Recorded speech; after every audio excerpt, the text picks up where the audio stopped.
Hello and welcome to the Minimalist EDC. My name's Chris and today is another new knife day. So I got this today. It's a Saturday. I ordered it on Wednesday, so it came very quickly. I was very impressed with how fast shipping was. And we are going to open it up today with this guy right here. This is the Vosteed Bellamy. We will take a look at it together with this one because they share a lot of similarities. But for now, we'll get into the package. So this one is from Asher Knives. I don't own any Asher knives up till now. I've seen a couple of their content creators have a couple of their knives on their channels, and I've been interested, but I've missed all the drops up until now. Now this one, as of recording it, I just checked right before I turned on the camera, and I see that they do have these still available. So if you like this, you might be interested in picking one up. They're right around $100. So looking at the packaging, it's not a bad packaging. So we are in budget knife territory at about $100. So let's see, we got kind of a magnetic flap closure. One thing I do notice about the packaging, there's nothing on it that tells you what's in the box. Normally they have a little sticker or something. So let's get into it. We got more logoing right here. Again, I was kind of expecting maybe a little card or something to tell you what this is. Nothing. Interesting. Well, I will tell you what it is. This is the Asher Knives Douglas. And so this came on their website recently, and I don't own a lot of clip points. In fact, the one you saw a second ago was the only other clip point I do own. And I'm wanted to understand more about clip point blade geometry and how useful it is and what tasks it's good for. So I wanted to put a clip point into my collection, and I picked up the Bellamy recently, and I picked up this guy. I don't know how many will stay in the permanent collection, but we are going to do some experimentation and see if I like clip points as well as I like drop points, but I digress. Let's take a look at this guy. So what we end up with here for the price point is canvas micarta scales. We have a titanium backspacer. We have a steel clip. And speaking of clips, I ordered a extra clip, the bead blasted one. And I don't. Oh, there it is. It was hidden in the packaging. So we have that extra clip as well. Wonderful. Because I don't particularly care for this this long of a clip, so this little shorty clip will go very nicely on that as a replacement, and it will have a better aesthetic, in my opinion, with that big black accent there. But yeah, that's personal preference. So let's see what we're dealing with a blade shape. Oh, that felt good. Okay, cool. So looking at it, we see a little bit of oil on the blade. That's normal for a blade to ship with a little excess oil. I'd rather have more lube than not enough out of the box. So we end up with S35VN blade. It's stone washed. We have steel liners and a really nice nice micarta.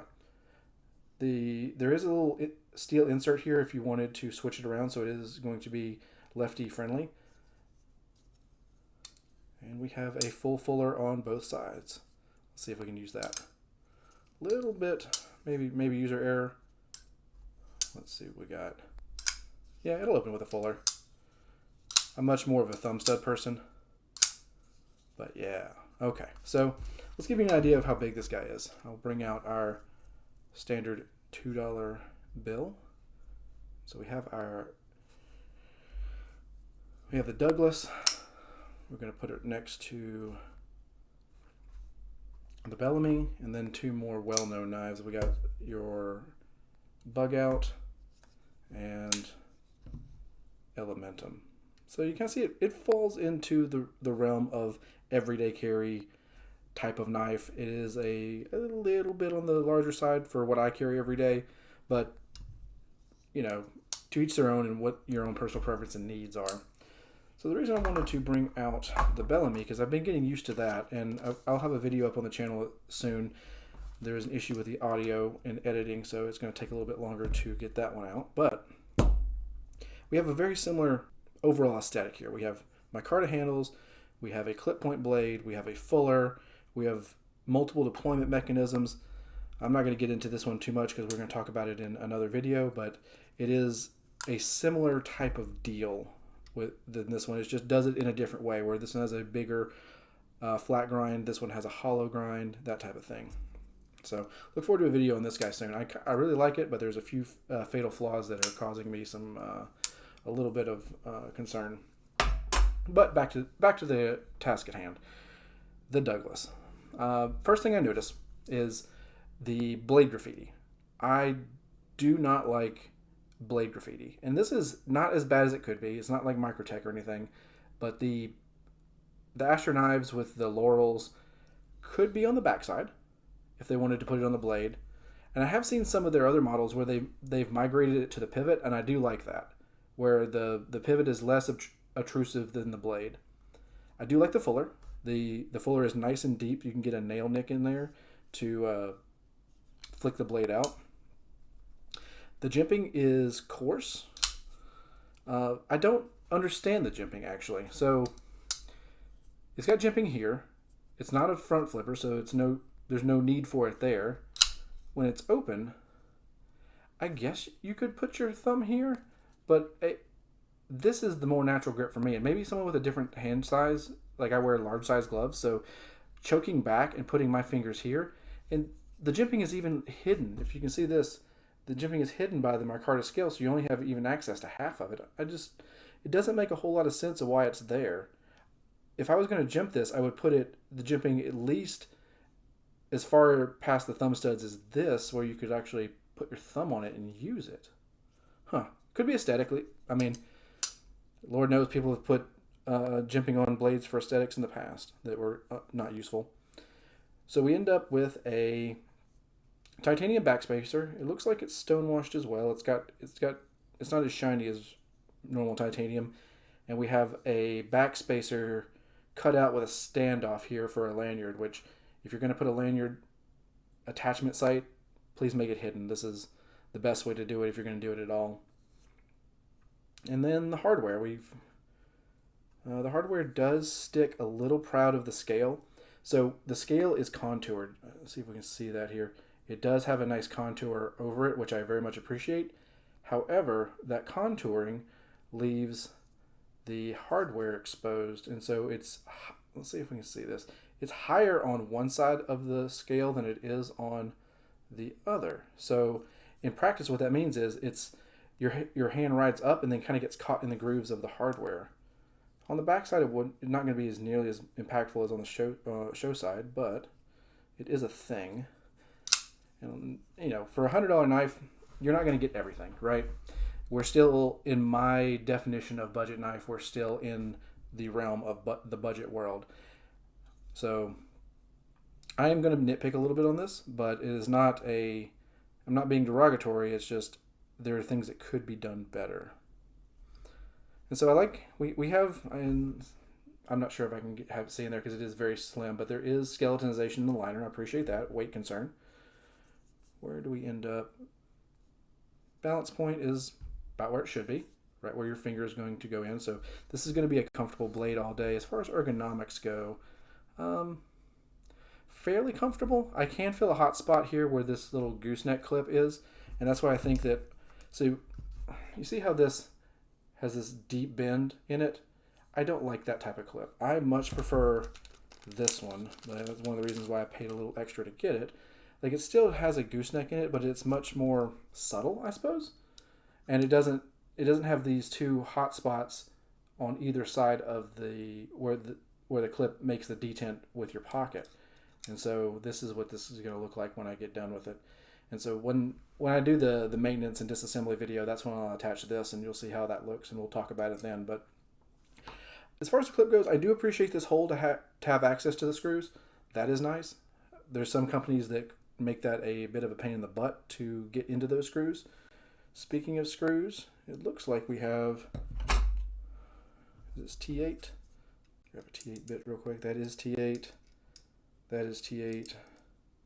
These are T6. Okay, I can live with that. T8 hardware is great. I very much appreciate that for this type of knife. T6 for the pocket clip, I can live with it. As far as the blade itself, I do appreciate the stonewashing. I am a big fan of stonewash knives. The the hand satin finish, way overdone in the knife world. I just love for a working blade like this to have a stone wash because it doesn't show scratches as much. If you have a hand satin finish and you start cutting through cardboard, you're going to start getting little lines through it, and it doesn't affect anything as far as a knife goes. But we're all kind of knife nerds. We like the aesthetics of our knives, and I prefer a stone wash because it just does not show wear nearly as much as a hand satin finish or a belt satin finish. As far as the deployment method, you really only have the thumb studs, which is fine. I'm a thumb stud person. That is my preferred method of deployment. I like a good front flipper. I like good thumb holes, but as far as this goes, this is fine. I like this a lot. And the action's good. The reverse flick is exactly what you want it to be. The detent is good. Speaking of the detent, I say it's a little light, but that's just I'm splitting hairs. Like, it's a good detent. It's not going anywhere out of the pocket, or it's not going to shake open or anything, and it gives you a crisp open on the open. The acoustics are nice. There's definitely that two-part acoustic that I appreciate. I'm not sure if it's going to come across in the video. Let me try. Be quiet. And that's caused by the rapid succession of the stop pin engaging and the liner lock engaging, and they're not hitting exactly at the same time, so you get that little click click. That in my ear is very satisfying. The blade itself, as we talked about, is S35VN. It's a great blade steel. There's nothing wrong with that, and if you're going to around the $100 price point, I want at least that on a blade. The fuller is nice. Aesthetically, I like it. Mechanically, I think it adds a lot to this knife. You can fuller flick it. And I guess what I just said a minute ago about being single deployment with thumb studs, yes, I guess dual deployment if you count fullers as a dual deployment. I probably am not going to get this on the front side. Nope, I'm just never good at that. But I can get the meat of my finger back there and flick that guy out. It's just another way to deploy the knife. As far as the scales go, the micarta is totally different from, say, this guy. This one, we'll talk about it in the other video, but it is milled micarta, and it's very grippy with all those wave millings. This guy, it's more unfinished. Like, it's actually kind of got that old ratty shirt feeling, like not in a derogatory way, like more like it's a little fuzzy. And that'll work in over time, and I'm sure the patina from my hand oils will get in there, and it'll become a darker green over time. The contouring is not bad, so I see that there is a good chamfer right here to give access to the lock bar, and the lock bar is sitting a little bit proud of the show side scale, which is the right way to do it, so that when you're going across and opening it, or opening up the locking mechanism to close the knife, your thumb can just easily access it. It should be easy to access. Lockup, it's got a very early lockup. I'm maybe a little concerned about that. No, I can't. It's not going to close. Put the spine whack test on it. It's just a very early lockup, which there's nothing wrong with that. It's fine in this case. Hey folks, I'm popping back in. I filmed the unboxing and first impressions earlier, but as I was editing it tonight, I was playing with the knife. And to the point about the early lockup, I found something a little concerning, and I just wanted to have it documented because I didn't quite find it when I had the knife in my hands earlier. So if you are to give it a good flick open, you get good lockup. I'm not terribly worried about this closing on my hand. However, with that early lockup, if you were to just roll this out, it doesn't lock. So if I am just opening the knife like this, it's fully open, but the lock doesn't engage whatsoever. So this is quite concerning and a safety issue. I may be able to take the knife apart when I do the disassembly and maintenance, and I'm wondering if I just shave a little bit off the top of the lock bar, it'll slide over and engage more. But as it is right now, without a full flick flicking to get it to pop open and get some engagement with that lock bar against the back of the blade tang, this thing is actually a little bit dangerous because, like I said, you open it, you think it's fully open, you go to cut something, and it closes on your hand. So I wanted to just pop in and let you guys know I found that, and I will be talking more about that in the disassembly and maintenance, and we'll definitely be discussing it in the full review. But back to the scales, we have it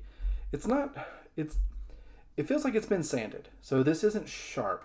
Like if you ever handled, say, a TRM scale that's not the contoured ones where they're actually sharp edges, some care has been taken to this, but in my opinion, not enough. I would like to see these rounded rather than the edge knocked down. It's comfortable, but it could be more comfortable. Just a thought. And at home you could always take a bit of fine grit sandpaper and go around this whole thing a few times, and I might do that, or even like a Dremel and just kind of like knock that down for a little bit of comfort. But yeah, I think this is going to be good. I'm looking forward to working with this one. I think that this type of clip point style is good for piercing. It's good for slicing for sure because this is a thin little blade. I plan on using this more for garden work, taking with me when I go on the trail or something. It's not really what I want in my pocket for everyday office carry. It's just a little much for that. But as far as my extracurricular activities, being outside, camping, not in the summer, for God's sakes, but hiking or doing other things outside, this easy deployment, good slicey blade, good sharp little tip, I think will be good for those types of tasks. So I will give you an update on this when I have a full review, and look forward to the disassembly and maintenance video. But this has been the Asher Knives Douglas. I very much appreciate your like and subscribe. Please follow me on Instagram. Y'all have a great day.